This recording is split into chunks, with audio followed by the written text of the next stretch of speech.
Hi, thank you for joining today's webinar. Today's topic is self-direction technical requirements, frequently asked questions, part 1.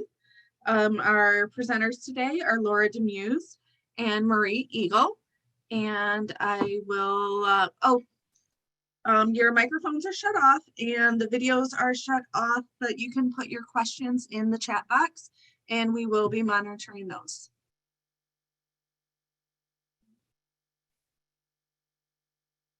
Okay, are we ready to go then? We're ready.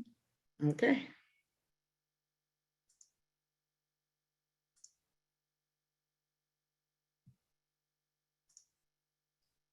Thumbs up if you can see the screen.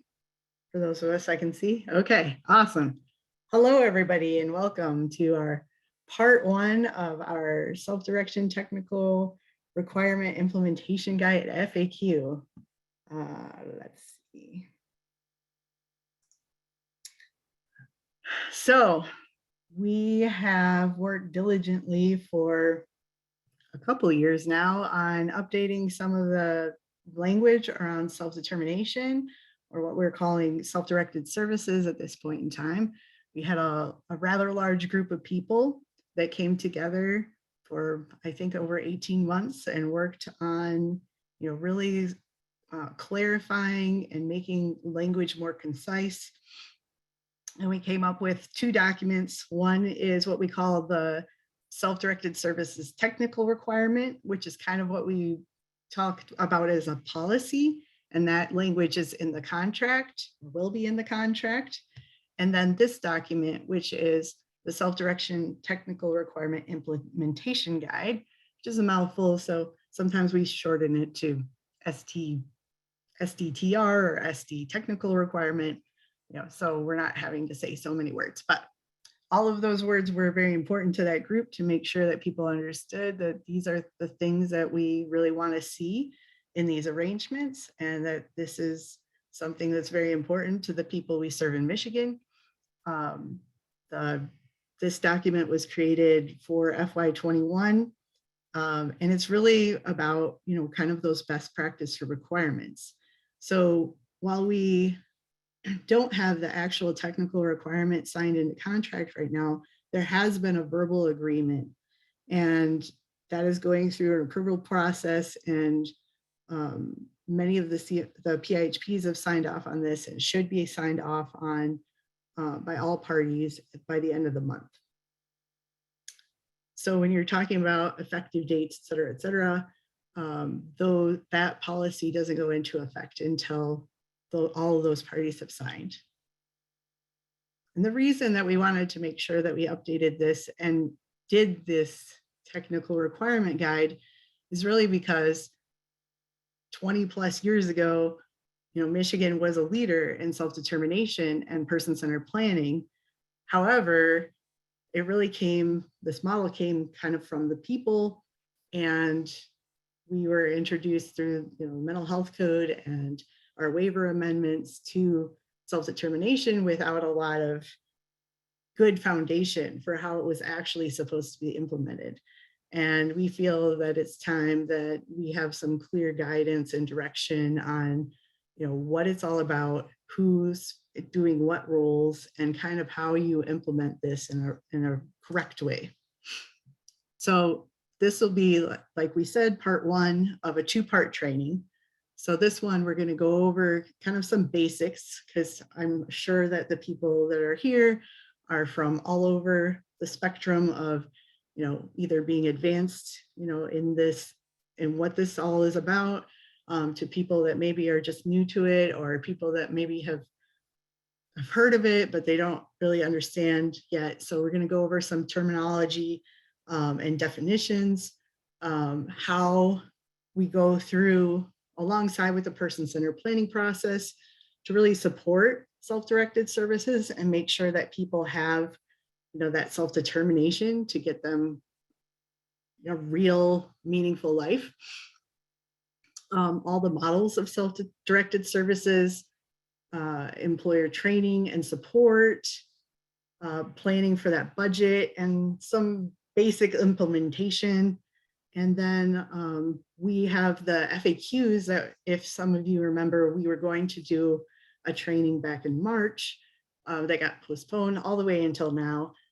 So we're going to go through all of those FAQs that people had back in March around this document and make sure that all those questions are answered. And while we're going to try to answer as many questions as we can today, if your question does not get answered, we will have part 2, and hopefully it will get answered in that session. So part 2, we'll get more into the meat. So part 1 is kind of the beginning, like up until your person-centered planning meeting, and really kind of starting off that budget year for this arrangement. And then part 2 is kind of in that implementation phase and ongoing, what is this all about and how do we keep it running smoothly? So the guide is really about illustrating the self-directed services, really making sure that people understand this person is really in the driver's seat. Self-determination was always about making sure that this person was able to really have real choice and control in their lives, and to be able to do more with the dollars that were used for their services than a typically delivered model.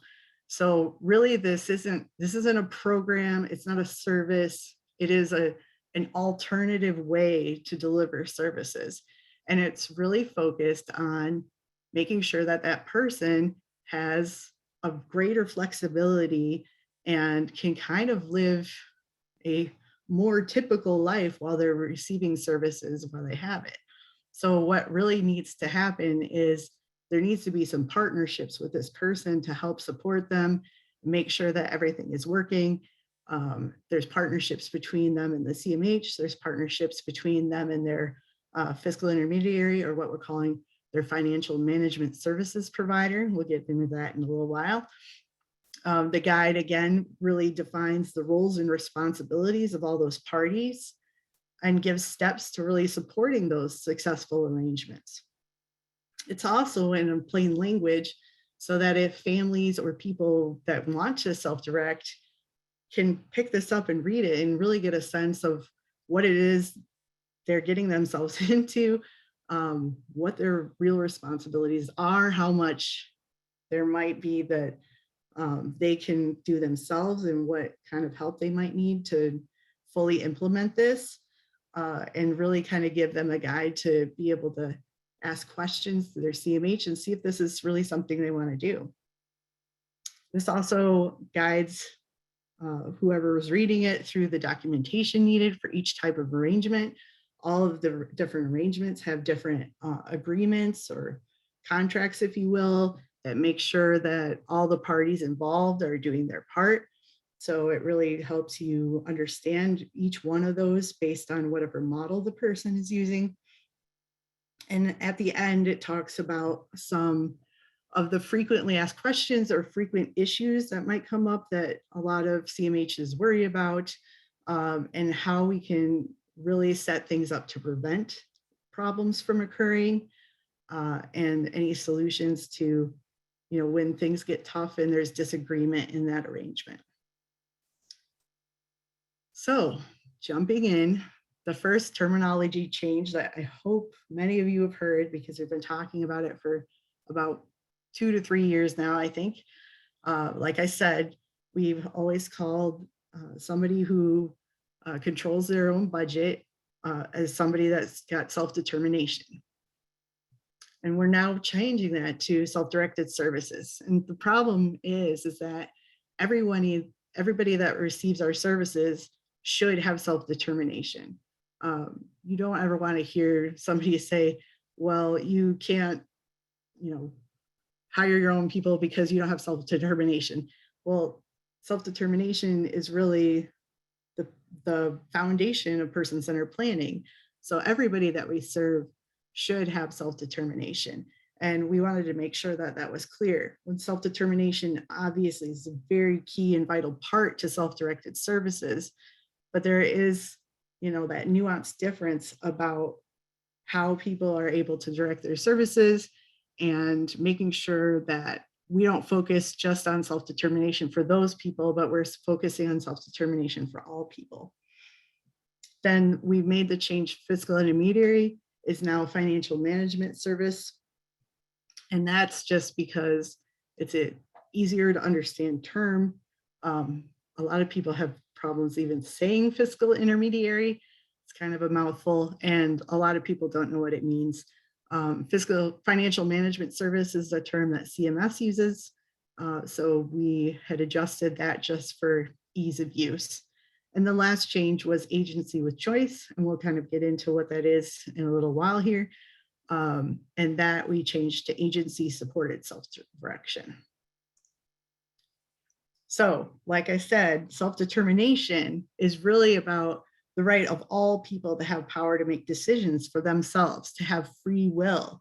That, as a tenet of living in the United States of America, is a right that everyone has. And self-direction or self-directed services is really moving away from that traditional model to a model where this person is really able to select and direct and manage and make real choices that really affect their lives and what they're going to be able to do. And so if you're familiar with the principles of self-determination, you can see that these things kind of pair together. You have freedom, authority, support, responsibility, and confirmation. And that self-directed outcome, being able to self-direct, helps you get that, because through your freedom, you're deciding how to live a good life. Through your authority, you're controlling that targeted amount of dollars or your budget. Through support, you're organizing your resources in a real meaningful way to you. Through responsibility, you're using those funds wisely. And confirmation, having a role in redesigning that service system. Other definitions that are going to be important while we talk about this is employer of record is going to be something you're going to hear a lot today. And an employer of record is always the person who the IRS is considering responsible for their employees. So in direct hire arrangements, for example, the employer of record is the person served. And that's even in the choice voucher, where the employer of record would be the child. So in those arrangements, obviously, we can't have a 4-year-old or a 6-year-old managing employees. So there's a managing employer, and those are the people or designees who are acting in that supervisory role, but aren't considered that legal employer. And then we make a distinction between employee and worker. So in this document, a worker, the term worker is used when staff are chosen and managed by the person hired through that agency supported self-direction arrangement, which is a little bit different than the direct hire arrangement. And those direct hire arrangements, that the staff that are hired directly by that person are their employees. Then we have individual budget, and that's the amount of money that the CMH is given to pay for those services. And really, that budget is kind of developed through a partnership, again, with the CMH and the person served, and how they're going to be one to spend that money and what services are going to want to control and how they can make some meaningful choices with those funds. And then lastly, a supports broker. Many people are not familiar with supports brokers, but for many, many years, CMS has talked about the importance of either having a support broker or being your own support broker in these arrangements. So basically, in these arrangements, you can have a supports broker outside of a self-determination arrangement, but they would be used in a different way. But these brokers are really people who are really familiar with how all of this works and can really directly support the person to help them with their budget, to help with any issues in the arrangement, maybe scheduling issues, whatever it is, that specific task can be written into the person's plan. So that supports broker is there to really help the person with a successful arrangement. So kind of getting into it now. This all goes in the same way as, every other traditional service plan. So, when you first have somebody come in, you're kind of in this first phase where you're really learning about the person. You're doing assessments, you're trying to figure out what their needs are, et cetera, et cetera. Then once time comes, you'll be in a pre-planning process where you start really talking about, we're going to have a meeting, we're going to design your plan of service, and decide who to invite and all of that good stuff, but really get a sense of, what does this person really want? What makes a meaningful life to them? And what are we going to do, and how are we going to support them to be able to plan out a good plan for them so that they can achieve their life goals? And then finally having that actual meeting. So alongside with this, and this is not actually new, but I think it gets lost in translation, is during that first phase, there should be what's called information and assistance.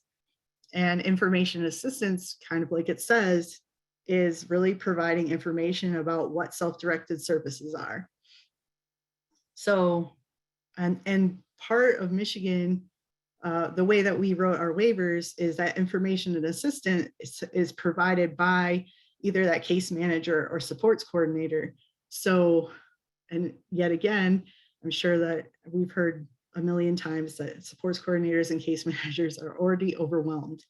But this is, by our waivers, another thing that they're supposed to know, which is another reason why supports brokers can be so useful, because it might take some of that responsibility off of that supports coordinator. So if there's somebody from the beginning that kind of talks about, they really want, this is something they're really interested in, and you can kind of leverage this service to kind of get somebody going in an arrangement for a supports broker or somebody who really understands this well, they could actually provide this information for them. But it is part of our waivers that we provide information about self-directed services at all times. And that's why it's part of that pre-planning document we have. And that it's across all waivers. It's also in the, what was the B3s and the I. So there's not a specific waiver that you're on that you can't self-direct. Laura? Yeah. Before you go on, we are getting some questions about support brokers, and I'm wondering if you could go into just a touch more, since people are so unfamiliar with that, on who they are, where do they come from, who contracts with them, those types of questions. Right. So a supports broker, for qualifications, they need to be over 18, and meet kind of those general provider, good standing with the law, et cetera, et cetera. And they don't need to have, a bachelor's degree or anything like that. They just need to have knowledge of whatever it is that they're going to be providing that person. So as I said, they can be used for other things. So you might get a supports broker, for example, maybe somebody's moving this year and they've never moved before, and they don't know how to find a new apartment, how to, how they're going to get their furniture there, or how to get furniture once they're there, saving up for a down payment, et cetera, et cetera. All of that stuff. And that might be something that's, time limited, and that person would need help for that PCP year, to really assist with getting that done. So you, in that case, that supports broker would be supervised by either a supports coordinator or a case manager. And it's not supervised, kind of in the direct way that you might think, but basically because they're providing those services directly to, sometimes, a person with a disability need that QIDP, or a person with a mental illness, then that actual QIDP or qualified mental health professional would need to kind of sign off on their work. So basically, whenever they do a progress note, for billing, that there would be that supports coordinator, case manager that would sign off on that. So it's a little bit extra step, but not as, I don't know, trepidatious, or kind of one more thing that supports coordinator or case manager has to do. And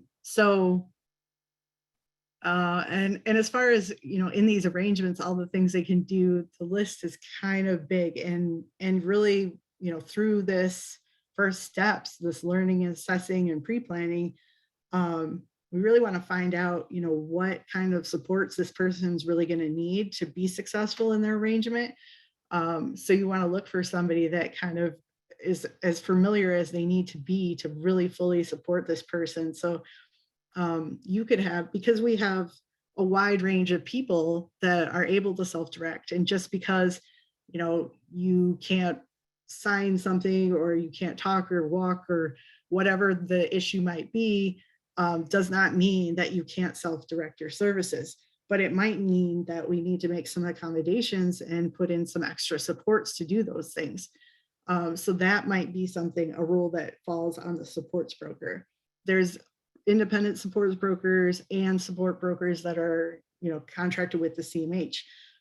So again, that would be another thing that the person would want to choose, if they would want to find their own supports broker, or have one that is contracted with the CMH. And so, to interrupt before you keep going, we're getting some more questions related to, like, to clarify that this is a Medicaid billable service and the code that people would be able to use for that. Yeah. I've been out of the game long. Is it T 2016? Is that the supports broker code? Or the supports coordinator code? It's the same code as targeted case management. And I know we've had changes with that. So, targeted case management, that's 2017 now, I think. So it would be under that same code. It's kind of under the umbrella. So targeted case management now is kind of the umbrella over everything. And then underneath that, you have your supports coordination, your supports coordinator assistant, and your supports broker. So, and in the Medicaid manual, you can find those together. And I'm not going to remember what chapter or part it's in, but it lists all this stuff out in there. Yeah, I believe it's T1017. Thank you. It's been too long. So moving on to pre-planning, we're really talking about, again, looking at this person's needs and all of the things that they might need to do to self-direct successfully again. And so people are going to make decisions about not only are they going to pursue self-directed services, but what are those supports that they're going to need to be successful. And I think we're going to talk about that a little more. So, and then the planning meeting goes the same way, and you want to, address this person's, dreams, desires, strengths, needs, et cetera, et cetera. But with that, you're going to really work out the budget and how it will be spent. And so let me go into a little bit deeper with this. And this language is directly from the guide. So during this learning and assessing part, you really want to assess their need for how well this person's going to be able to control their own budget. How they're going to directly contract with chosen providers. So again, that's kind of choosing your model, or, if you're doing a direct hire model, that could actually involve all of the things that go into finding and employing staff. And that goes into the next one, that directly employing staff, the requirements and responsibilities of their employer, depending on that model that they choose, the opportunities to learn how to direct and supervise support workers, and ways that, their persons that are playing team or other allies can help provide that informal support. So if there's decisions that need to be made in that arrangement, or there's something that, maybe this person needs a little more assistance with, that there are people that might be able to step in and help with certain tasks. So then by the time you get to pre-planning, this person should really understand like all the different models of self-directed services and what their roles are to really responsibly manage those funds, to be able to communicate with the CMH and their FMS, to be able to develop their job descriptions, whatever that person is going to be doing. Typically, people are talking about, CLS and possibly respite. So, for John or Bill or Susie, like what does that mean to work for them, and what does it mean to provide that CLS service specifically to them? So those job descriptions can be written out, and it's absolutely okay to have some kind of template to start them off, but they can be really tailored to each person's need. And then basically, are they going to be able to ensure that everybody that works for them is trained? They get to develop a documentation template if they'd like to. It's absolutely, again, okay if the CMH has something they typically use, but as long as those documentation meets the Medicaid standards, then the person can choose, whether that documentation is, a big paragraph, they use checkboxes, whatever they feel like is going to meet the standard for that Medicaid. And that would be agreed upon with the CMH before they go into effect. And then they're going to sign off on all the agreements. They will eventually sign timesheets and employment forms. So again, do they understand that role, and do they need any support to do those? They should understand their role in hiring qualified staff. So making sure that people, meet those standards, which we're going to go into in a lot of depth later. And then be able to deliver the necessary documentation to their FMS.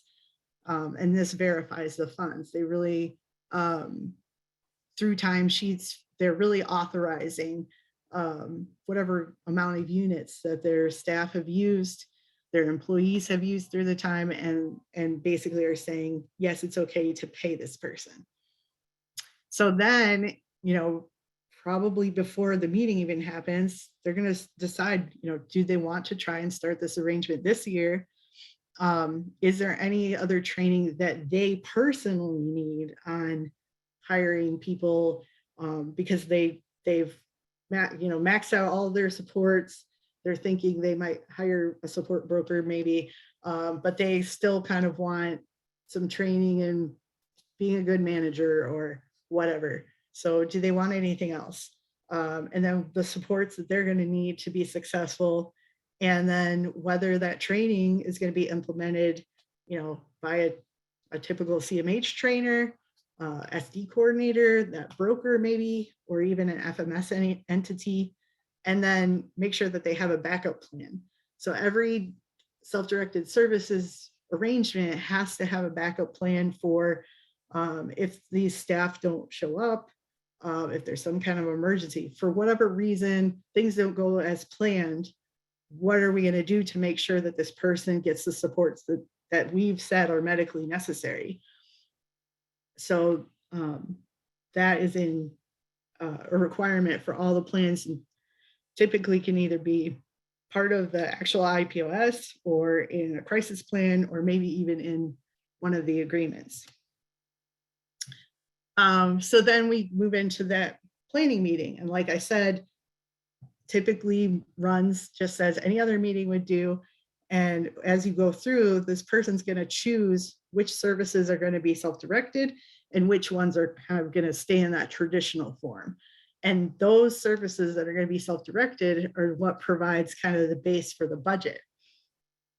And there also should by now have chosen what model of self-directed services we're going to use. In the next slide, we'll kind of go into that. And then make decisions about, do they want to start, as soon as this plan is implemented, they want their arrangements to start, or do they know that it's going to take them a while to, get trained on their own things, get everything arranged, try to figure out how to find workers, et cetera, so that you can kind of start that arrangement a little bit later in that planning cycle, which is absolutely okay. and they need to choose whoever their FMS is going to be at this time. So, been talking a lot about the different models of self-direction, and we have language in our waivers now that is expanded self-directed services to pretty much all people and populations. The thing that gets a little bit tricky is where a person lives. So if you live in a group home or you have a foster care arrangement as a child, those are the only situations that you're really not able to do this. And mainly because it really doesn't fit the model of self-determination. Someone that lives in a group home, for example, they really don't have a lot of control or direction over what goes on in their life. They're really getting controlled by their environment, right? Because they live in a kind of congregate setting.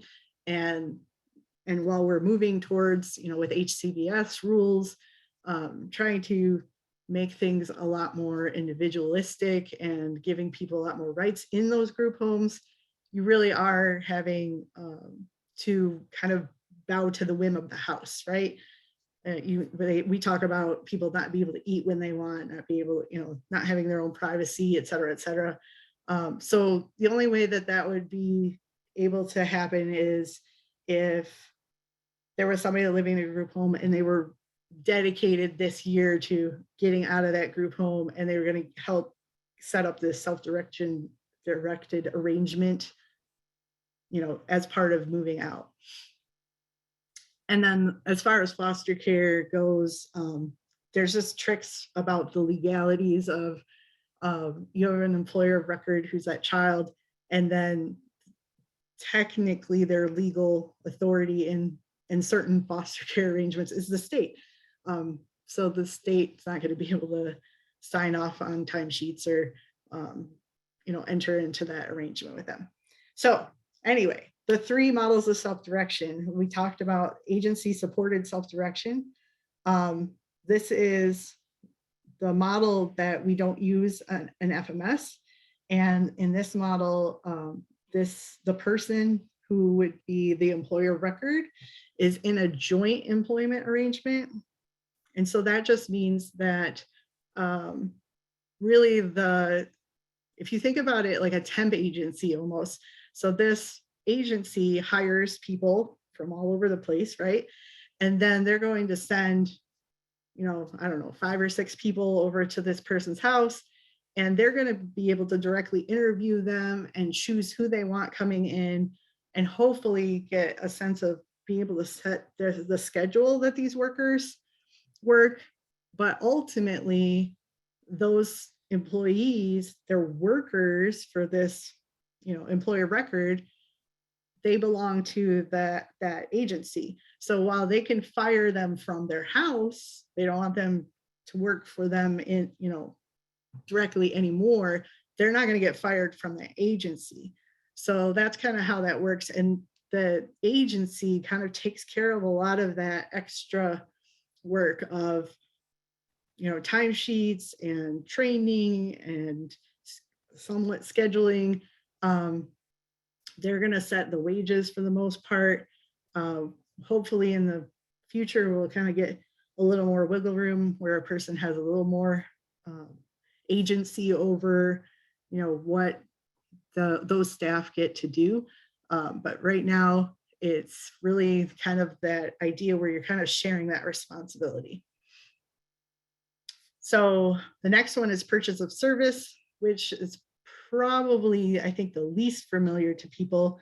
But all purchases of services is it's either directly kind of contracting with either a professional level person. So we're talking now like nurses, PTs, OTs, psychologists, etc., or you're contracting with somebody that's not an in-paneled provider. So you could use a purchase of service for an agency, for example, or anybody else who's not already impaneled with the PIHP. So that's the idea, is that a person could choose to, as long as this person will take the Medicaid rate and they meet all the qualifications for whatever service they're providing, they could hire this person through this contract to provide that service, whatever that service is in their plan. And lastly is direct employment or direct hire. And I think that's the one that most people are familiar with. And again, this person is the employer of record.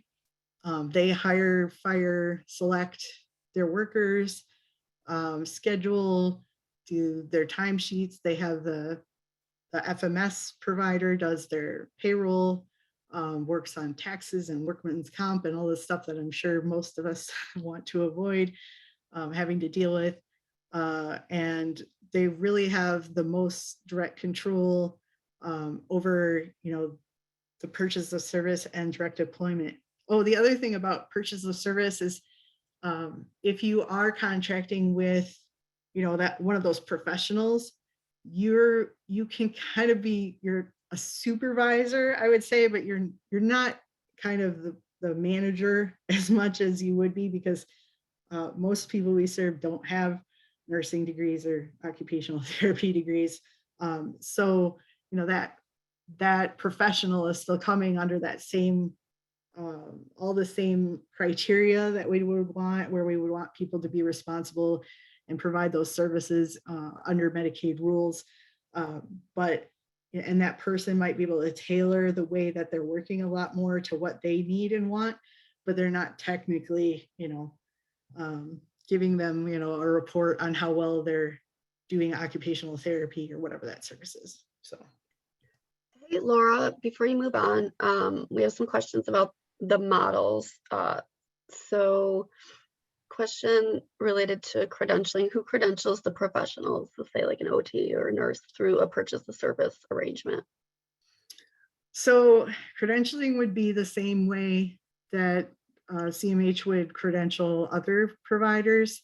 I know that it gets a little bit muddy because there's not really somebody kind of dedicated to that role, especially for these arrangements.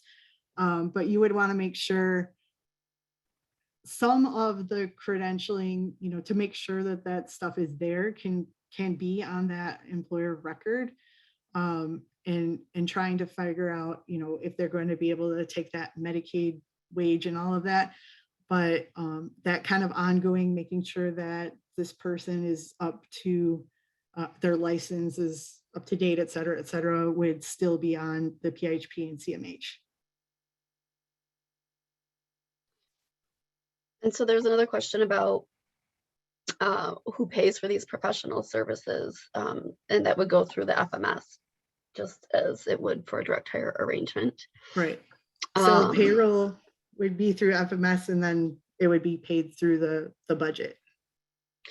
And the last one, which the answer is yes, is can a person choose to use more than one model of self-direction? So absolutely. Thank you for saying that, because yes. Didn't want anybody to think that that's not true. And there is a few questions related to the first model of the agency supported self-direction, of not really being clear of what would the benefit to self-direction be in that model, and how is that different than just using a panel provider?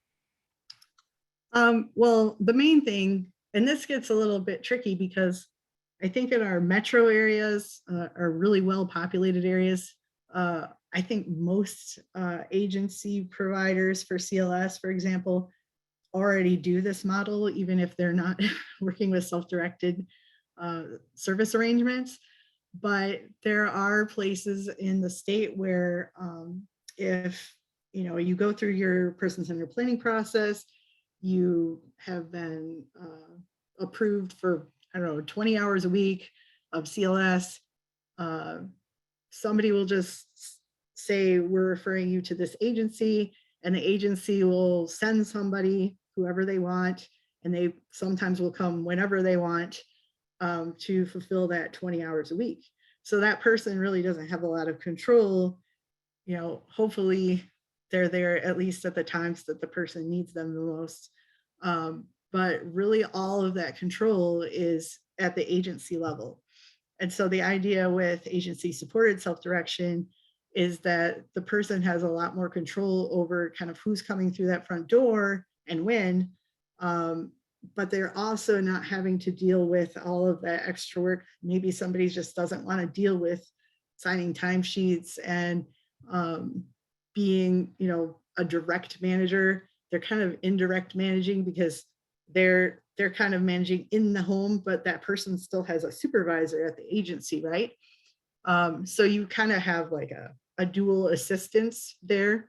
And so that takes a lot of pressure off of some people that they just don't want to have all the responsibility of that direct hire arrangement. And I guess the other thing is, they have a pool of workers. So a lot of people, I think right now, are struggling to find workers in general. And so some of these agencies, they already have people that are hired to do this. And so it's a lot easier to find workers to come. Okay. So just a general overview of how we develop the budget. So we were at the person-centered planning meeting stage, right? So through that person-centered planning process, we're determining what the medical necessity is, which kind of translates into the amount of service and then the units, right? And then we have the units that translate into dollars through whatever that rate is for that unit of whatever that service is, right? And then those dollars is the amount that is used to develop the budget out of those self-directed services. The services they chose to self-direct, all of those dollars are used to develop the budget. So one thing that's really important in a self-directed service arrangement is to understand, like, once it's kind of converted into this lump sum dollar of funding, we're not worried so much about units, et cetera. That's kind of on the FMS entity to worry about how to break all that up and make sure that people are staying within their budget. This person's really just talking about the dollars and however much they're going to pay the people that they hire. There's going to be communication between that FMS entity and them to kind of say, like, you're on track. You're using, the amount of services we think you should, and using the amount of dollars in your budget, or, you've used too much, you've used too little. And so the person can make adjustments. And so that's a really big part of how this all works that kind of gets lost. And so we get into some tricky situations where people, they run out of dollars in their budget, but they still have units, or they run out of units, but they still have dollars. And that's not really how we're thinking about it. So once all of that is done, then we're kind of talking about, really implementing this and getting it going. And you had your person-centered planning meeting, right? But, we have to get all the agreements signed. We have to get the budget going and that spending plan going. We have to make sure that the person is trained, they know how to train the people they're going to hire, make sure that they have the support they need, et cetera. So it's might be very beneficial to have multiple meetings to kind of get this off the ground, right? So you're going to start any trainings that they said that they would want as a training how to be a good manager, like I said, or training on scheduling people or finding people or whatever that might be. And again, this is a partnership. So this person's going to need a lot of support. This is kind of where those SD coordinators kick in for the CMHs that have them. We want to establish any of the roles that might have been missed in that person-centered planning process. And then again, if you haven't filled out your job descriptions, have those done and really start your self-direction agreement.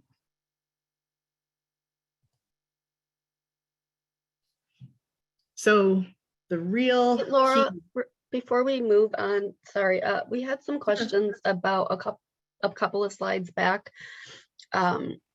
And you mentioned that we're looking at dollars and not as concerned with units, and people are asking for some more clarification on what you meant by that. So once we talked about kind of the building blocks of the budget, right? Once all of those units are converted into by their rate, et cetera, all of that stuff is kind of calculated together, then that lump sum that's going to be that person's budget is just in dollars. So, and we're really breaking free of that, because in traditional service, you have one unit for one service, et cetera, et cetera. But a person who's controlling a budget, the whole point of controlling a budget is that you don't have to limit yourself to, well, I have this $3.75 for this one unit of 15 minutes, and I can only spend it on this service. A budget is bigger than that. And all of the things that are rolled into specific services, CLS, for example, if you look at what's included, what's paid for in that CLS service, there's training, there's transportation, there's all kinds of different overhead, right? That's inside of that. And so now this person, instead of saying like, I only have this unit that I can deal with, they have this big lump sum of money, so they can kind of translate those dollars into different wages for people. So they might pay a different wage than the CMH might pay. They can decide if they want to pay people mileage. They can decide if they want paid time off. They can decide, a whole slew of things that any kind of, a small businessman might decide for, their employees. And so that's kind of the key to really thinking about it as a lump sum of money instead of those units, because otherwise you're really restricting the person into really doing a more traditional model where they're just kind of doing the same thing that they would do anyway with a little more choice. So budget authority, and we have budget authority across all the waivers, is really about being able to control those dollars and decide how they will be spent. And that's really from the very beginning of the conception of this idea of self-directed services. We had people living in institutions and spending hundreds of thousands of dollars on them every year, just to basically keep them alive. And, family members were kind of upset that somebody was living in an institution, they're spending hundreds of thousands of dollars, but them themselves, they're not making $100,000. And if they felt like, if I had $100,000 for that whole year, I would have a pretty darn good life. And so they asked people, they said, you know what, if you're spending $100,000 on my brother to live in this institution, give me just a part of that. I'll take 70,000 of it and let me go, and we'll buy services, and we'll buy the things that he needs, my brother needs, and we'll do it for cheaper. And so this was the idea behind how all of this got started. And it was supposed to be in this more free way of being able to purchase the things that the person needs, obviously within parameters and within limits, but in a much more free way. And if you have all of that budget kind of broken down into units, like I said, the FMS needs to think about it in units, because that's how they're going to pay claims. But as far as the CMH is looking at it, like that person has a bucket of funds and they are able to find a spending plan, figure out how they want to spend those dollars per their whatever's in their plan of service. It has to be spent in a way that upholds that plan. It can't just be, random things. But they really get to decide how they want to control that budget. Hopefully that makes sense. And I hope we're good to move on. So I think that's. I will say that we are getting, and I apologize to people in the chats, we are getting a massive amount of questions right now, specifically related to the budget. There is some concern about medical necessity when it comes to authorizing units versus looking at dollars and how to go about that. Well, and again, that follows the same process as your person-centered planning process. So just like you would go through the person-centered planning process and get to that authorization stage where you're putting in all of those, you would do the same thing. So those, you would take what was authorized, and that would be kind of the foundation of your budget. And we'll get into more of that nuance, I think, in our second part. But we do have more questions about the budget later. So I'm hoping that'll kind of help people understand a little bit more. And I know the budget is always a really hot topic, so. Yeah, and I do also want to point out to folks, if I'm not able to respond or we move past it, we are copying down all comments and chats, questions, so that we can reference back later and make sure that we address them all. Okay. So this is just about all of the vital components. So again, this is an alternative service delivery model, right? So it needs to be different than the way that we do traditional service model. And so you're really looking at it as, especially in this direct hire arrangement, this employer of record, that's EOR, employer of record, they're really the owner of, this. It's not really a business, but like, if you think about a small business owner owns their own store, nobody's going to go to that business owner and tell them, this is who you can hire, this is how much you pay them, this is what you need to train them on, et cetera, et cetera. Like, that person is going to be able to make the decisions themselves.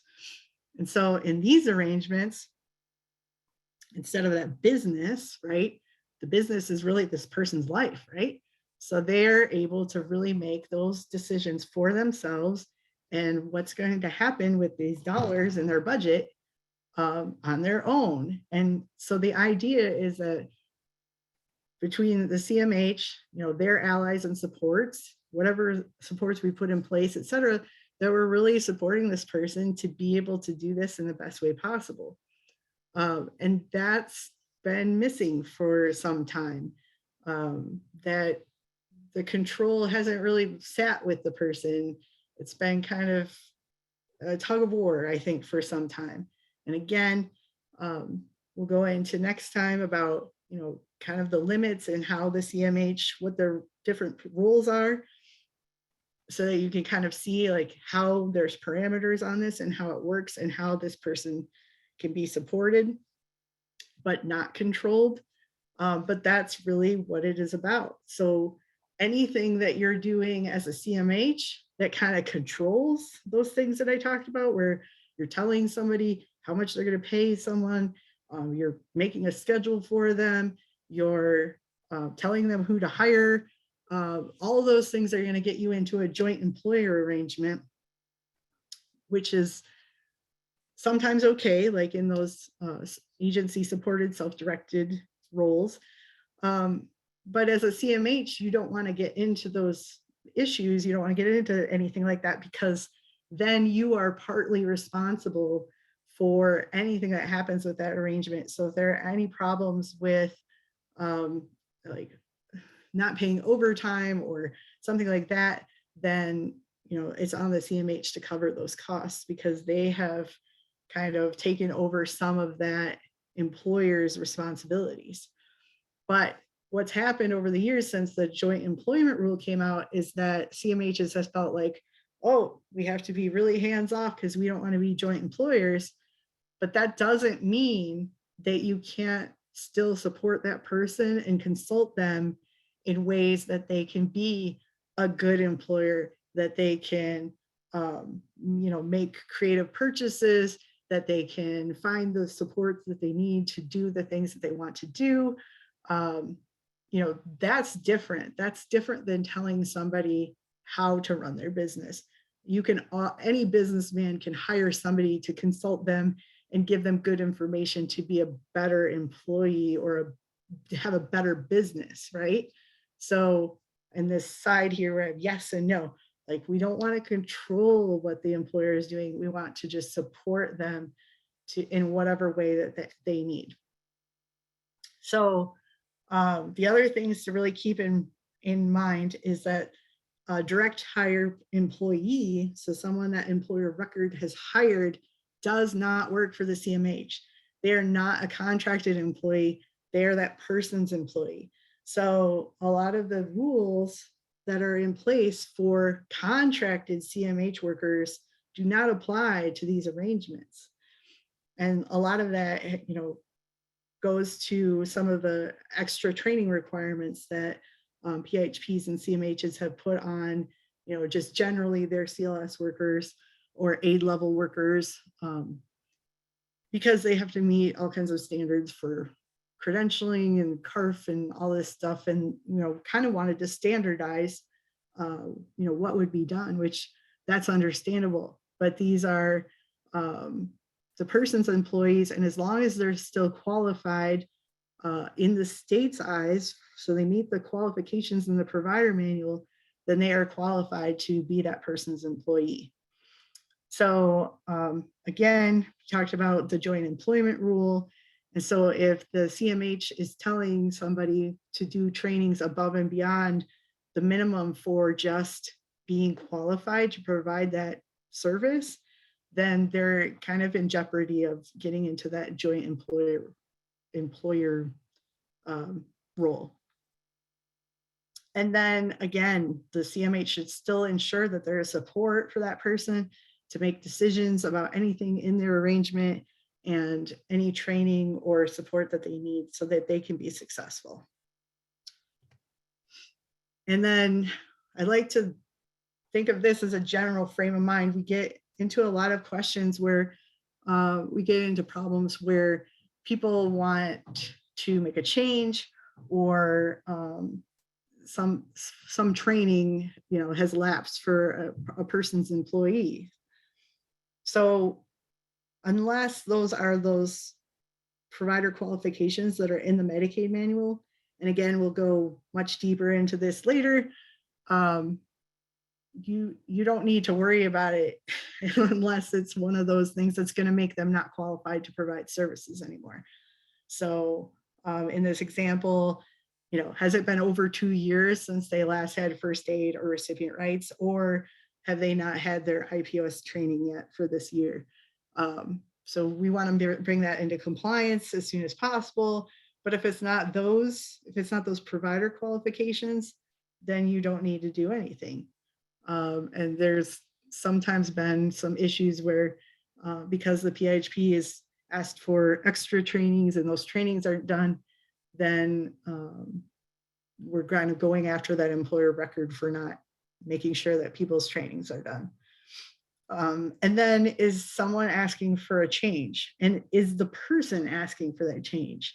So, if this is something that is suggested, and these are really general rules, because I get that there are times that, maybe a CMH needs to step in because things are going sideways. And so they make suggestions to the person, and that's fine. But generally, if the person's not asking for a change themselves, if somebody else is trying to get something changed, then that person's really not controlling that arrangement, right? So if it's something they're asking for, is it already in their plan of service? Then we're already presuming that it's medically necessary. So if somebody wants to use those dollars in a creative manner, I don't know, maybe one of their goals is to become a peer mentor and go train other people or something like that. And there's a training that they have to pay money for.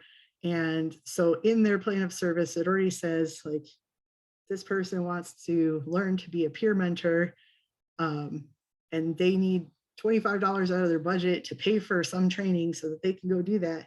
They can use that money to do that because it's already in their plan. If it's not in the plan, something that they want to do, then you want to call a meeting to discuss it and see if it's something that we're going to add to the plan of service. So everything in that we do in these arrangements is really based on that plan of service, the person's individual budget. Again, hopefully it's clear by now that it's really person driven, and and that we have just the training that's needed to meet those staff qualifications. So in any self-directed arrangement, having budget authority also means authority over those staff qualifications. So whatever the state has developed for what those staff qualifications are, which again are in the Medicaid manual, then that is what is required for whatever that service is. So if we're coming at self-direction from a viewpoint of control instead of that partnership and oversight, you're actually setting yourself up to block service delivery. So if you're so worried about certain trainings being done, that then you're saying this person can't hire somebody or they can't let their worker continue working, then you're not allowing services to be delivered, which is part of CMH's main role, is to make sure that people don't go without services. And so due to health and safety, et cetera, we don't want any of those services disrupted because of things that, somebody else is trying to kind of control that relationship above and beyond where they're supposed to. So really partnering with the person, working together to solve those issues and making sure that this person has everything they need to be successful is really part of making all of this work. So you're into the FAQs. And again, these are from at least last March, if not earlier. So we're going to tackle the budget first because there's always a lot of questions around the budget. So the first one talks about if you want to add pay time off and health insurance, do you subtract that from the total units after the budget is calculated, thereby reducing the hours of service or wage?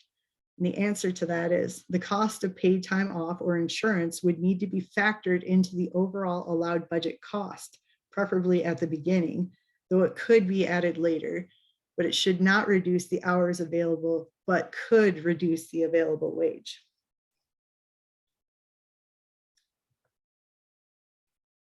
The second question, the FMS is not a self-directed service and its costs are not included in the individual budget. That's a quote from the guidance. So the person asked, should this be subtracted from the budget or separated so the cost is shown but reflected as the CMH cost, not the budget amount? And the answer is the FMS should be included as a cost related to the SD arrangement, but since those dollars cannot be controlled by the individual, they should not reduce the amount in the budget available for services.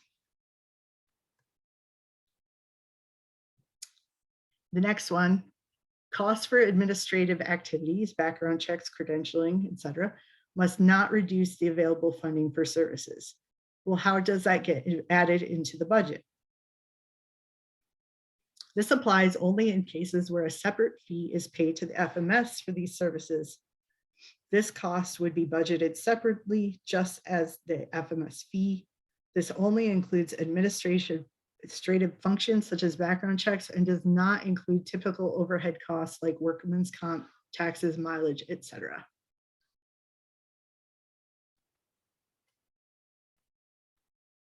Another quote, maximum amount of Medicaid funds used in the budget. This is per individual budget, not a maximum. We won't exceed any budget, correct?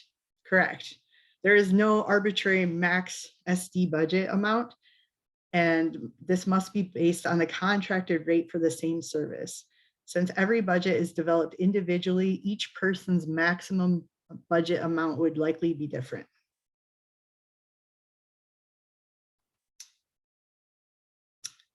We have to use the contract provider rate for the budget. What rate do we use if we have multiple provider rates for the same service? Do we have to use the highest rate? As a general rule, the provider rate for the person's level of care should be used. If based on assessed need, it is identified that a higher rate is appropriate to meet the individual's needs, a higher rate may be requested. Any questions, Marie? We have had a fair amount of questions. A lot of them we're going to address as we go along. I know earlier there were quite a few questions about how to set the rate, and I'm not sure if that there is some maybe misconception about how that we're not setting necessarily a self-D rate. So maybe you want to talk a little bit more about that. Well, there really is no such thing as a self-directed service rate. So there really needs to be equity between whatever service that this person puts in their budget, supported employment. And that's the thing, is you can self-direct almost any service that we supply. That FMS entity is not self-directed. Environmental modifications is not self-directed, for example. But if there were to be a quote unquote SD rate, there would have to be an SD rate for physical therapy, an SD rate for occupational therapy, an SD rate for supported employment, an SD, like everything. So all of your budget is based on the typical provider rate that you would get in traditional services, and that forms your budget. And so whatever the level of care for a person that is being served is, that's kind of the rate. So I get that sometimes CLS has, rates for somebody that has a higher level of care than other people. And so you've already assessed their need for in whatever level of care that they would be at. So you want to make it equitable to whatever that provider rate would be. So hopefully that helps with that. I think a little bit, but we're still getting a fair amount of questions. And to me, I think that this means that we may need to develop an additional TA more specific to the budgets with this new language for folks.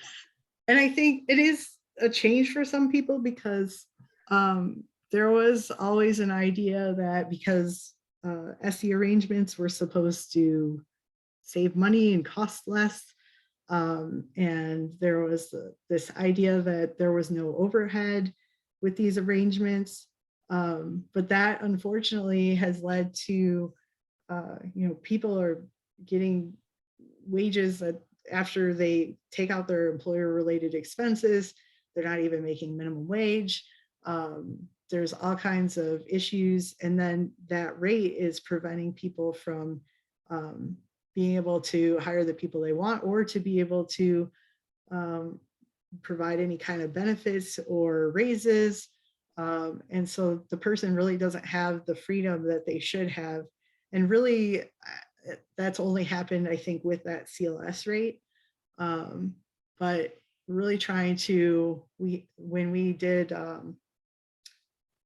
Milliman set their new rates, or their suggested rates, that SD rate is not in there, because it's not supposed to be in there.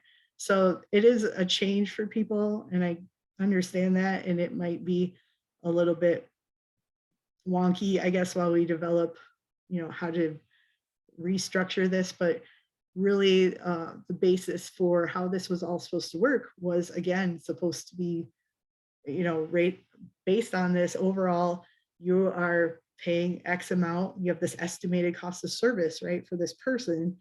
And if this person can take that same amount of dollars and use it in a different way that's personalized to them, and usually it does cost less, then that's what they're supposed to be able to do with this. And those constraints are there because you're never going to be able to have that person use more dollars than whatever is in their budget, which is based on medical necessity. So,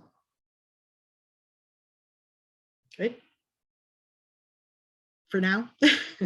Yeah, Maybe for now, we are getting questions about, but we have a different rate for supported employment, or we have a different rate for this. And yes, that would be correct. And we've had some clarifying questions that you would then have different rates for the different services in your budget. It'd be different lines.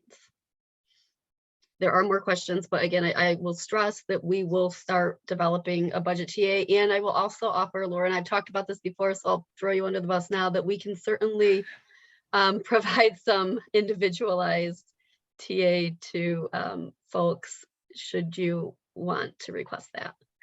Yeah, so. And we're definitely covering more budget material in part 2. So keep your questions coming, and we'll make sure that we get as many of them answered as possible. So. Yes, please. Okay, so next is Fiscal Management Service, formerly known as Fiscal Intermediary. So the quote from the guide is, the CMH SP should not ever directly involve themselves in issues related to payment or supervision of employees. Payroll decisions must be handled between the employer and FMS provider. I guess this isn't a question, it's just kind of a statement, but so what happens sometimes is these roles are kind of mushed together. I think because of that CMH oversight, then they feel like, they need to step in if there's something going wrong with supervision, et cetera. So what we really need to make sure we understand is, if a worker, an employee of this person completes their shift as directed, but they don't get paid, the person or FMS or the payer, which is the CMH or PHP, can be held liable for an FLSA violation. And in those violations, they can incur what's called trouble damages. So that's up to 3 times the actual amount of unpaid wages and ongoing penalties. So we want to make sure that we're, again, all partnering together and communicating together so that we avoid any situations where people are getting into some of these issues. So the first question is, what if the timesheet submitted by the employer is not accurate and or complete? So in general, within SD arrangements, you are operating under the expectation that if the employer and employee sign the timesheet as complete and accurate, then the FMS processes it for payment. If accuracy is in question at the time of submission, say someone has staff who submit overlapping timesheets, then the FMS must have a process in place for catching these and only paying for times not in question while they investigate the times in question. So if somebody worked 20 hours a week and there's 5 hours of that 20 hours in question, they pay the 15 hours and investigate that 5 hours until they find out if they can pay that or not. Each employer and employee should be made aware of this process at the onset. So a timesheet is submitted for payment but cannot be billed because it's past CMH deadline for submission. It's missing an authorization. There's discovery of insufficient documentation. Should we be requesting the CMH to allow us to bill it as overhead? In the cases where the CMH will not allow it, where do the funds come from? So a lot of these are going to be the prevention is really the answer. So like I had said before, we've been lacking a lot of the support for people throughout the years for a variety of reasons. So at the end of our guide, and again, we'll go over this next time, but we really talk about a lot of things that you can do to really promote and prevent, this good, successful arrangement, prevent any issues. And then what to do if, you've tried everything else and you don't know what to do now. So for each of those things that this person said, past the CMH deadline for submission, the answer would be the CMH should not be determining timesheet submission deadlines. This should be determined by the payroll schedule. Missing authorization. Services included in the budget should be authorized for the same period of the IPOS, which is typically a year. Clinical staff must be aware of authorization timelines and strive to ensure no lapse in authorization. Discovery of insufficient documentation. Documentation should not affect payment of timesheets submitted to and approved by employer. And then the question about billing it as overhead. No, the FMS should include payment details and expectations into the CMHSP contract.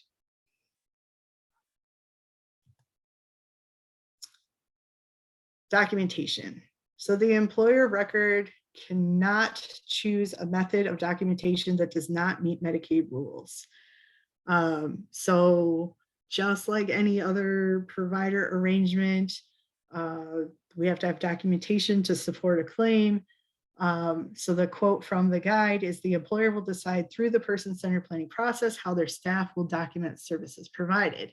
And the employer determines how documentation is organized as long as the documentation meets Michigan's Medicaid rules, is complete, concise, and accurate, including face-to-face time spent providing services, and is legible, signed, and dated. And those are Medicaid rules from the federal, from CMS. So that is what's required in documentation. And the person can come up with their strategy for how that documentation will be written up and collected, and give that to the CMH to look it over and make sure that they agree that it meets the Medicaid rules, and then should be able to document in that fashion from that point forward. So again, some quotes: the case manager or supports broker will be responsible for supporting the employer to ensure service documentation meets the standards set forth in the IPOS. Required documentation on timesheets must meet Medicaid documentation standards. The employer and CMH and FMS must partner to address concerns in accordance with all Medicaid standards. And then the last one, the employer record will determine how to meet Medicaid documents guidelines in a way that best meets his or her needs. So I think before we go on, Laura, I think we need to maybe just back up a little bit and talk more about the fact that acceptable Medicaid documentation is required for this. And we're getting a lot of feedback on claims processing being done without acceptable Medicaid documentation, and concerns related to that.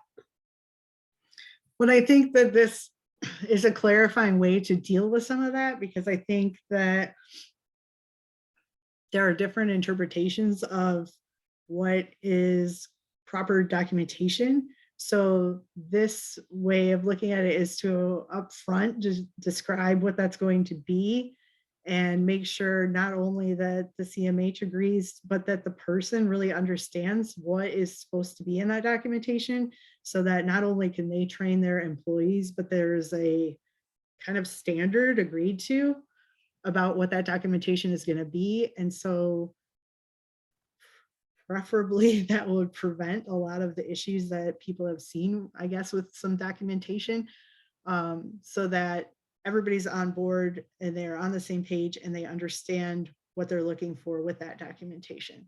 I think there's probably been situations where people have gotten into these arrangements without really having a lot of training or understanding of what Medicaid requires for that documentation.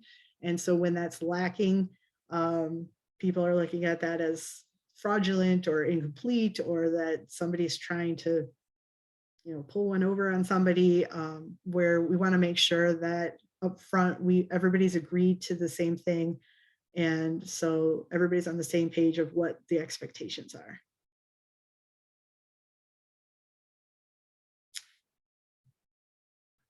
So the next question is, the person does not want to separate the timesheet from the support note and would prefer to send everything to the CMH and the FMS. Is that okay? Should we maybe document in the IPOS if they have chosen to do that? From what I understand, if the CMH is receiving the support, and The FMS No, is I receiving think the it's no. timesheet with note. Yes, thank you. Thank you, my translator. The support note and the, sorry for the typo, and the FMS is receiving the timesheet. Will we be okay? So while best practice is to avoid sending the FMS clinical documentation, the person can choose to keep the timesheet and documentation together. However, in these instances, the presence of the documentation cannot impact payment of the approved timesheets. The FMS must also not have any role at all in reviewing or monitoring that clinical documentation. It is not their job. They are not clinicians, they're accountants. So they would not know what they're looking at anyway. The person's preference should be documented in the IPS and SD agreement.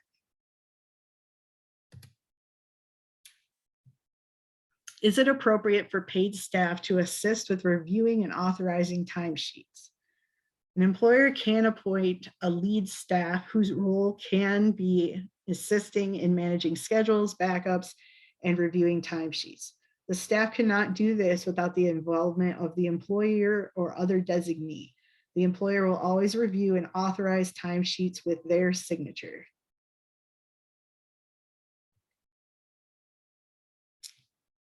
The CMH cannot deny payment to employees, but can we request that they correct their documentation if it does not meet Medicaid standards? And if we can, do they have to be paid for redoing those notes? Yes, documentation must meet Medicaid standards as stated in the technical requirement. If submitted documentation does not meet the standard, best practice would be to coordinate with the employer to have the documentation corrected in a reasonable time frame. The CMH can also require retraining in these standards as needed. Staff do not need to be paid for time to correct documentation, but should be paid for training.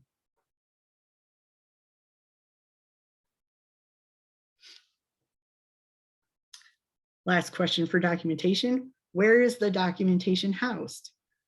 This would be based on employer preference. So the employer can keep the documentation at their home. The employer may delegate the documentation be collected at the CMH, but the FMS may not house the clinical documentation.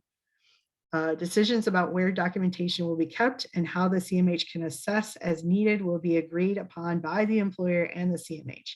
The agreed to process should be included in writing in the SD agreement. Any documentation questions? Yeah, but I think that you're doing a pretty good job answering them. We're getting a lot of questions about really how can we pay a claim without documentation? But The I think, FMS isn't paying the claim, they're drawing down the budget. So again, that's kind of part of that separating. But let's move on to training because this is the deep part. So, yeah. So training. Required training for self-directed service arrangements is exactly the same as the provided qualifications for all Medicaid services. So this is specific to A-level staff, like what we're going to be talking about in the next couple slides. So these are in direct hire arrangements. We only want the qualifications in the Medicaid manual, and that's it. And then anything else is above and beyond, and that is in the employer's control. So this does not mean by any means that, you know, the PIHP worked really hard on coming up with, 10 to 20 trainings that they think all CLS workers should have, that you don't try to encourage and inform this person of the benefits of all those other trainings. That's fine. But it's up to them if they want to do anything above and beyond these qualifications. CPR, for example, is something we don't require, but obviously it has massive benefits and is vital to potentially saving someone's life. So that would be something that you could say, like, this really has a lot of merit and it will keep you alive, etc. We care about you and we want you to be healthy and stay with us. So it would be great if you had your staff trained in CPR. But then that's up to that person if they want their staff trained in CPR or not. So we just want to make sure that as far as the training goes, we want people to meet those requirements and those qualifications. But a lot of trainings that are for this aid level staff, they kind of really geared towards people that don't have, a lot of experience or intimate knowledge of a person. And a lot of people that self-direct are hiring family members and people that have known them their entire lives. So they probably know more about how to give care directly to that person than probably anybody else in the country. So it doesn't make sense to have them take all these extra trainings that aren't really going to help them because they already know everything there is to know about this person. So I think we talk about this a bit more as we go on, but there are already a couple of questions about frequency of training not being specified. Yep. So I just want to, as people start asking the questions, hopefully we'll get to them as we keep moving forward. Okay. And then keep in mind, when we're talking about this, when you have an agency, again, because they're that joint employer and they are usually impaneled, they are contracted employees. So they are going to have to take all the trainings that the CMH wants them to. So that would be the difference, when we're talking about training, other than what we're going to talk about right now. So when you're doing direct hire, we have, in the Medicaid manual, it talks about you have to be able to prevent the spread of communicable diseases. So typically we do a bloodborne pathogen training, right? So this only needs to be done one time. And this is, the information, again, from the Medicaid manual, from the site reviewers, what we're looking for to be qualified for this aid level position, right? Basic first aid. We need a training. The evidence can be a document that reflects the date, the content, the name of the person trained, who did the training. And then we also accept, a test that confirms a passing grade, the name of the person, the signature of a trainer as evidence for passing that first aid. And that's good for 2 years. So, and again, I talked about CPR was never a staff qualification, nor is it foreseen to be one in the future. I think a lot of PHPs or CMHs interpreted because there's a language that says be able to perform first aid. And so that was interpreted, we need CPR because that's how we test and make sure that this person can actually perform this, right? But it's not a requirement. Then, of course, providers always need to be trained on the IPOS. So this is annually as needed, and they need to be trained before they can work with the person in these arrangements, that as soon as the plan is done, that supports coordinator case manager can come and train the employer of record if it's, if it makes sense to do that, or the managing employer, and then that employer of record or managing employer can then train all the staff as long as that's documented, just like you would in a group home or anywhere else. Recipient rights is required every 2 years and is not required face-to-face. We had a memo go out in 2020 that really talked about how these arrangements do have the authority of recipient rights, and that the CMH should really be assuring that these workers have access to recipient rights training, and that you have at least that immediate rapid training done by 30 days of hire. And I want to clarify again, because we're getting a lot of questions, that this is not certified in first aid. That this is basic first aid training. We're having questions about, is online first aid training acceptable, or does it need to be completed by a nationally recognized Red Cross, American Heart Association kind of, excuse me, training. Right. And then we get into emergency procedures and preparedness. There's language. So if you look at the Medicaid manual, there's general language, like everybody that provides services has to be able to communicate expressively and receptively in order to follow the individual plan requirements and beneficiary specific emergency procedures. So those procedures that are specific to the beneficiary are included in your plan of service. So typically like a health and safety part or whatever that you're going to say, due to this person's autism, they're a flight risk. We need to do whatever procedure that happens if he runs off, or this person uses a ventilator, and so we need this emergency protocol if something goes wrong with that. This person has seizures, whatever that might be, correct? And then we also have what I would like, I'm hoping with the next waiver will change this language a little bit, because it also says procedures in the children's waiver and the SED waiver. But this is what you think of as, people usually call it emergency preparedness.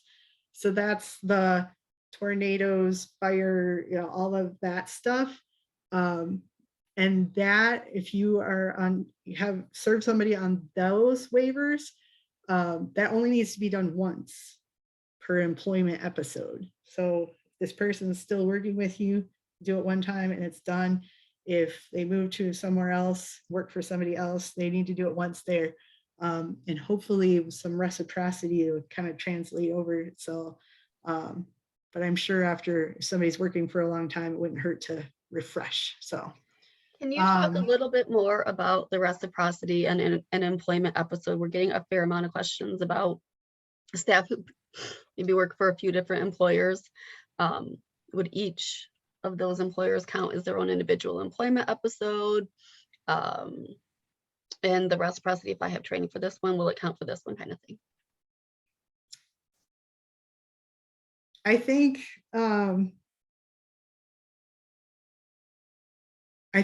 part of our reciprocity agreement, which I believe all 10 PIHPs have signed off on, is that if those trainings meet their standards, then that will have reciprocity across employers. And I think for the most part in ST arrangements, you typically have one employer, but maybe if you live in a home with you have multiple roommates, that hopefully you can use that same evidence for all three of those employers. There's no need to make that person take that training. You know, if there's 3 people living together that they have to take it 3 times, that's not necessary. So in general, that's the point of the reciprocity, is that so if a person does work for multiple people, they're not having to take the same training over and over again. So I guess, you know, as long as that evidence is there for each of those employers for when there's an audit, and you have that documentation, then you will be in compliance. So the next one, the ability to communicate expressively and receptively. This again will be kind of up to that employer record. We have people that, you know, don't speak English, and they might want to hire somebody that speaks the same language as them. So they need that person to communicate in a way that that person can understand as well. So, you know, it would be up to them to determine if that person's level of communication is enough to do their job effectively. And again, as far as from a site review perspective, we kind of look for, is that IPOS training done, and did this person, are they able to implement that plan in the way that they need to? So that is part of that training. And then we get into good standing with the law, and that's done by background checks. And these are always done prior to the hire date, and then they're only needed every 2 years after. Typically in these arrangements, the FMS is kind of keeping track of those and making sure that those background checks get done when they need to be done. And then again, any additional training beyond that, because these are kind of the qualifications, they're not necessarily all training issues, you know, like people needing to be over 18, like there's no training to be over 18, but those credentials that the person needs to be able to do their job, anything above and beyond that, then that employer of record is going to choose any trainings above and beyond that. So other questions, driving check or driving record check is not required. We really wanted to make a difference to people to understand the difference between a valid driver's license and a driving record. So the driving record only needs to be checked to ensure that the license is valid, that it's not suspended or revoked. But then any decisions based on like a driving history, you know, if this person has 4 tickets in the last 10 years or whatever, it's really up to that employer of record if, you know, that person, they're going to let that person drive, if they're going to hire them. Again, the CMH can, you know, inform the person of the risks, et cetera, but really giving them the information to make those decisions themselves. What is rapid training? Rapid training is just a way to get someone trained quickly. So trying to avoid some of those issues that we get into where certain trainings are only held, you know, every couple months or whatever, that you can kind of get somebody in, get them trained quickly with the understanding that they're going to complete a full training at a later date. So the next question is just about what training and qualifications must be met before the staff can begin working. So as we said, they have to be trained in the IPOS. They have to have an approved background check. And in these arrangements, that's approved by the employer of record. You can sign an attestation if there are things that come up on a background check that you're acknowledging them and you're okay with. And then there's also a waiver if somebody is not meeting, they have some of the things on the exclusion list and this person still wants to hire them anyway. Again, you know, we want to give people good information about the risks of doing something like that and allow them to make an informed decision. And then of course they need to do their I-9s. And then the recipient rights rules are that the training is done within 30 days of employment, and that and other trainings can be done with rapid training, and then the full training be done within 90 days of employment. So I think this is just a heading, but non-compliant training issues, to pay or not pay. If an employer schedules a provider that's not completed training or has expired training, what do you do? If there's any kind of late training, this person says this section references training that might expire. I couldn't find any direction or updating training. Then what does this expiration language refer to? Or is this whole issue solely up to the employer of record? So there must be a system in place between the FMS and the employer to ensure training is being tracked and outreach to the employer and employee is completed with enough notice to allow ample time for the person to complete their training. Reasonable efforts must be made to coordinate with the employer about their staff's compliance or non-compliance within training requirements. Support should be provided for the employer to effectively manage these employee expectations. Language in the Medicaid provider agreement should address training and provider requirements that reflect staff qualifications and timelines for these. So you kind of want to preemptively say, you know, how can we make sure that you're being proactive with training and that we're not going to have any overdue deadlines, especially for the staff qualifications. And as you saw, a lot of the limits and deadlines we have every 2 years. So you can do something as simple as we're going to have people do things every year, and that way they'll never be out of compliance or whatever that employer would like to do to make sure that that's addressed. Language in the Medicaid provider agreement should address training and provider requirements that reflect staff qualifications and timelines. I think I read that, I'm sorry. And best practice is to proactively engage with the employer and employee to ensure training is completed within the identified time frame. And then as a last resort, if you just got an employer or employee that just isn't, they just refuse, and you've trained and you've informed, and it's gotten to the point where it looks like this person is just not going to do what they need to do, then the CMH can actually suspend the Medicaid provider agreement, and that will stop all ability to pay that particular provider until they become compliant. And that in that situation, you really want to make sure that you're letting the employer of record know, like, that person can still be their employee, but they can't use Medicaid dollars to pay them. So how does the FMS respond to CMHs who are not in compliance with the new training guidance? The training requirements must be followed as established in the Self-Direction Technical Requirements Implementation Guide and Medicaid Provider Qualifications. And are SD arrangement staff allowed to bill / be paid for services before completing training or staff qualifications? Training and travel are part of the budget. So while they may not be paid to provide services, they can be paid to train. This is a good thing to communicate to the employer of record to ensure they are thoughtful about who they hire, and more important, how often they are firing people, because that extra training will take more money from their budget.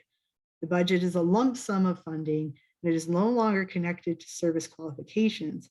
Authorizations and encounters are linked to qualifications, however, so the employee needs to be qualified to receive these funds. And that wraps us up. We do have a budget authority survey coming in February that we hope to get out to as many people who are self-directing as possible. I tend to send that out to the SD coordinators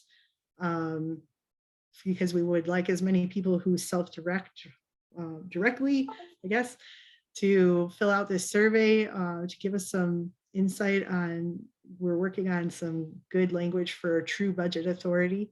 So we hope that you guys will help us out with that. And I am open for more questions. All right, I will start with a simple one. Can you explain how to bill the training for the employees within the budget? And I would like to also add how to bill the training, attendance at meetings, things like that. I think there's some confusion on how those types of activities can be billed. Well, all of that, again, can be rolled into the budget. So what happens is whenever an employee is doing any kind of training, usually FMS provider will have the employees somehow indicate on their timesheet that these hours are for training hours. And then they will basically be able to pay out whatever the amount needs to be paid for that training time through that budget, and it'll come out of it might be at a different rate than or a different wage than typically they would get for their regular service provision. And I hope that answers most of that question. I don't know, you can probably go into more detail if you'd like, Marie, if I missed anything. Sure, I'm sorry, I was answering questions, but it sounds like you did. Yeah, I don't know if we addressed it in this one, but the Cmh can set a training rate.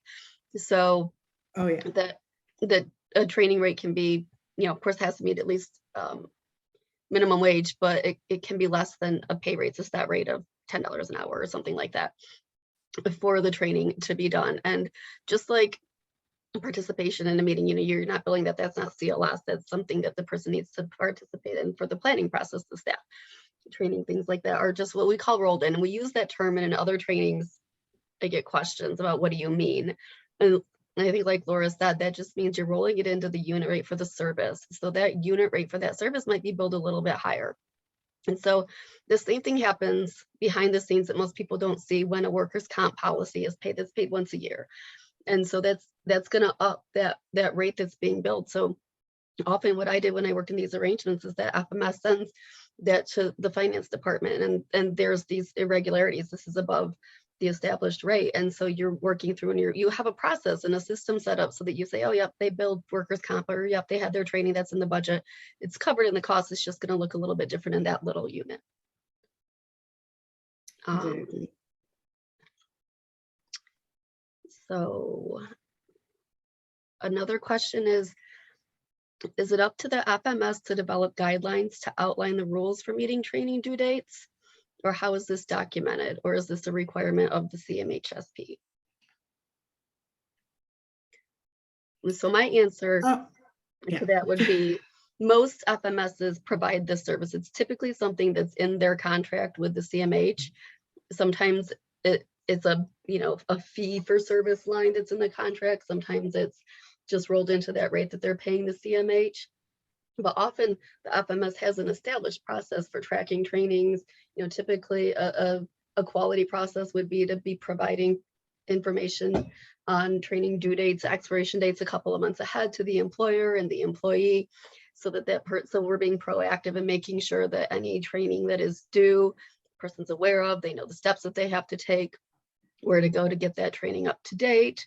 And then they're involving maybe a SD coordinator down the road if that training is close to the date and it's still not being done, so that then there can be some interaction with the employer to make sure that we're following through on that requirement of the arrangement. You have more to add to that? Well, and as far as, is it the FMS's role, that question, I would say no. Like you said, they're following the contract with their CMH typically.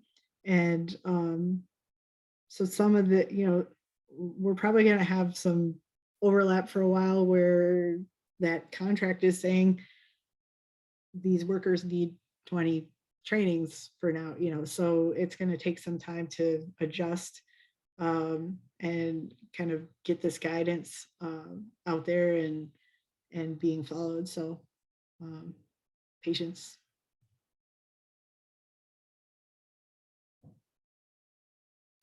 And there is a question about if people need to use general funds to pay for training. So the answer is, again, no. You roll that. It's a Medicaid service, or it's not a Medicaid service, but it's part of the budget and would be included in the cost of that Medicaid billable service, whatever that is. Yeah.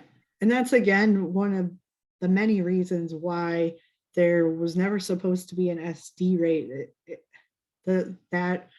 That rate for your typical group home provider, agency provider, it has all of that cost included in that rate. So there is kind of that overhead. It's just been kind of ignored, and then those budgets have been whittled down to bare bones so that they don't really have the flexibility that they're supposed to have.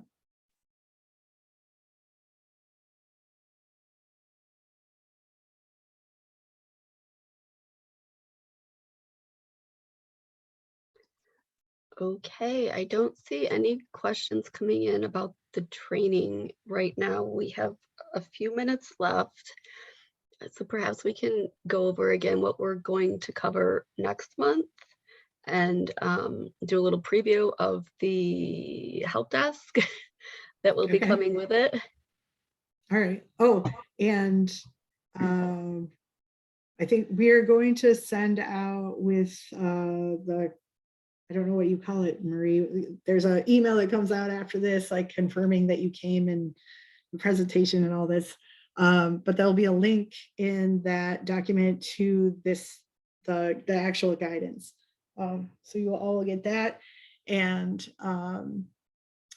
the next part 2, we'll kind of pick up from where we left off. We kind of just got to, you've had your planning meeting, you're kind of dipping your toes in the water, hopefully you have a budget established, et cetera, and now we're going to get into, okay, now these people, you're going to hire people, you're going to manage them, you're going to sign all your agreements, you're going to get people trained, and pretty much anything else that we missed. during this session. So look forward to that.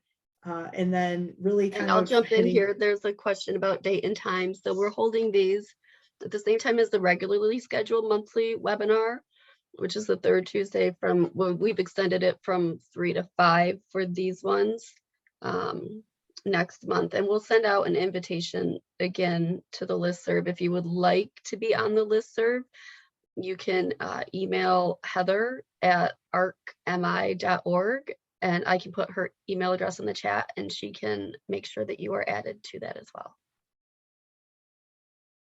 Yeah. And now I lost my train of thought. Sorry. What do we got? You want to talk about the help desk?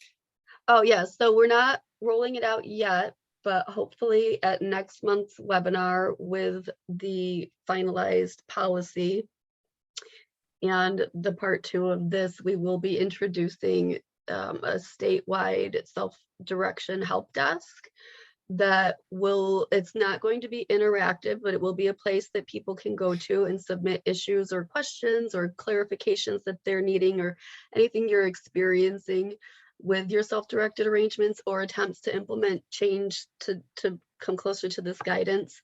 And we will be gathering that information, using it to inform training and technical assistance. And as our hope is that we will be able to update this guidance at least annually, if not more. We'll use the feedback provided for that as well. So look forward to that coming out next month.